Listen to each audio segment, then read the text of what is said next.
State of mankind. How much do you know? Excerpts from How the Spectre of Communism is Ruling Our World.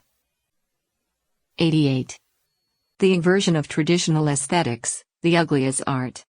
The numerous schools of modern art that have appeared and developed share several things in common. They invert conventional aesthetics.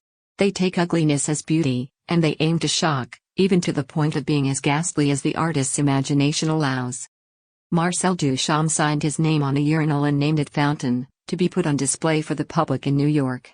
Though display of the object was refused, the gesture was considered a clever joke among Duchamp's peers in the art world, and later artists and academics have thought it the height of creativity.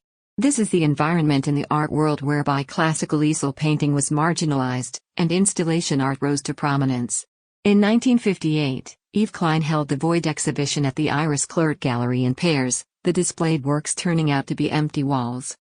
A major figure of the post-war German avant-garde, Joseph Beuys, covered his head with honey and gold leaf in 1965, murmuring non-stop for 3 hours with a dead hare in his arms, in the work How to Explain Pictures to a Dead Hare.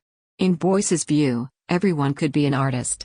One anecdote goes that a dubious onlooker could not help but question him, "You talk about everything under the sun, except art." Beuys' reported response, "Everything under the sun is art."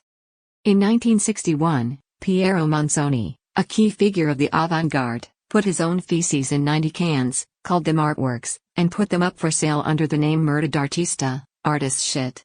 In 2015, one of the cans was sold in London for a record price of £182,500, or about $240,000, hundreds of times the price of the same weight in gold. He also signed his name to the buttocks of a nude woman, calling the piece Sculpture Vivente, living sculpture. In China, there was the nude artist who coated his body with honey and fish oil to attract flies. Desecration of the body seems intended to communicate the idea that life is cheap, ugly, and disgusting. In the BBC documentary Beijing Swings about extreme artists in China, so-called performance art included the performative consumption of the corpse of a dead fetus. Valdemar Januszczak, host of the documentary, commented, "China is producing the most outrageous and darkest art of anywhere in the world. In fact, this is a result of the pursuit of demon nature. Some of these so-called modern artworks are so filthy and shameless that they exceed the mental endurance of normal people." Such behavior of the avant-garde is the cultural revolution of the art world. Those who support modernism have taken to the trend like a duck to water, but painters truly proficient in the technical skill of painting have a tough time.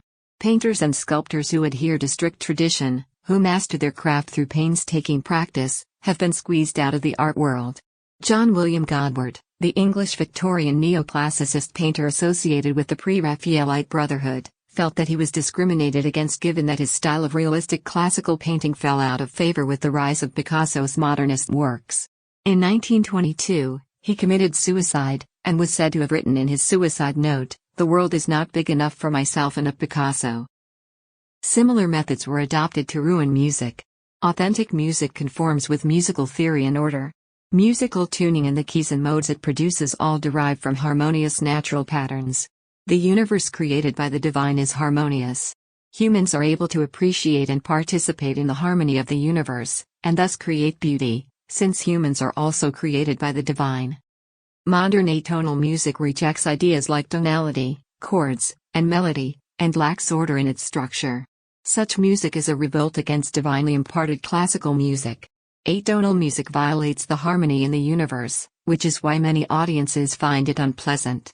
Modernist musicians argue, based on their warped theories of aesthetics, that audience members must train their ears to get used to such music, so they, too, will enjoy it.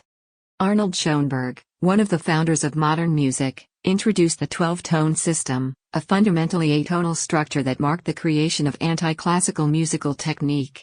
Schoenberg's music was considered the negation of all German musical culture until then, the betrayal of taste, feeling, tradition, and all aesthetic principles. His music was called cocaine by Germans at the time. To perform Schoenberg means the same as to open a cocaine bar for the people. Cocaine is poison. Schoenberg's music is cocaine. In later generations, a music critic assessed him thus: "It is a measure of the immensity of the man's achievement that, 50 years after his death, he can still empty any hall on earth." What led to the widespread acceptance of Schoenberg was the musical theories of Theodor W. Adorno, an important figure in the Frankfurt School. In Adorno's 1949 work, Philosophy of Modern Music, he attempted to use theory to demonstrate that Schoenberg's 12-tone method was the peak of musical composition. This set the stage for the widespread acceptance of Schoenberg's system by later generations of composers and music critics. Since then, numerous musicians have emulated Schoenberg, and his avant-garde style has had a major impact on the post-war music world. After destroying tradition with modern music, avant-garde art used rock and roll to supplant the role of classical music in people's lives. Sidney Finkelstein, the leading music theorist of the Communist Party USA, openly declared that the boundaries between classical and popular should be eliminated. At around the same time, strongly rhythmic rock music was gaining an increasing foothold in the United States, as classical and traditional music was squeezed out and marginalized. The characteristics of rock and roll include inharmonious sounds, unstructured melody, strong rhythmic beats, and emotional conflicts and contradictions, quite similar to the communist idea of struggle. According to the records of the grand historian by China's foremost ancient historian Sima Qian, only when sound conforms to morality can it be called music. Typically, the lives of rock and roll musicians are full of sex, violence, and drugs. After rock and roll, other forms of music, like rap, appeared in the United States and gained popularity. Rap lyrics are replete with swear words and obscenities, and the music makes plain its rebellion against tradition and society through the use of drugs, violence, swearing, and promiscuity. As the morality of society as a whole declines, such art forms, previously regarded as subcultures, have made their way into the wider society and are even sought after by mainstream performance venues. We have so far focused on the current circumstances in the worlds of art and music. In fact, the entire artistic world has been greatly impacted, and the influence of the modern art movement can be seen in the deviation from traditional ideas, methods, and skills in areas like sculpture, architecture, dance, decoration, design, photography, movies, and more. Many people who are engaged in modern art are strongly influenced by communist ideology. For example, the founder of modern dance, Isadora Duncan, was bisexual and atheist. She objected to ballet, calling it ugly and unnatural. She and 100 students performed in Moscow for Lenin and used the International as the main dance theme. As for why these deviations exist, become a trend, or even become mainstream, this is closely related to how communism has corrupted traditional arts that were divinely inspired. On the surface, of course, this is not apparent, and the situation seems to be a form of self-deception that has been widely accepted, the notion that if there's a theory behind it, it's art. If people look closely at the differences between avant-garde art and traditional art, they will find that the artists of the Renaissance not only used art to praise God, but also to an even greater extent presented beauty in a manner that engendered feelings of truth and goodness in the human heart, and in so doing, maintained the morality of society.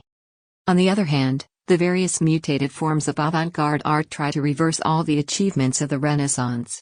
They lead people to be attracted to ugliness, which brings forth demonic nature in people, dark, decadent, depraved, violent, evil, and other negative thoughts gain ascendancy. The modern slander of the divine has led people today to be alienated not only from God but also from their own inner divinity, community, traditional values, and morality. From Chapter 11, Desecrating the Arts.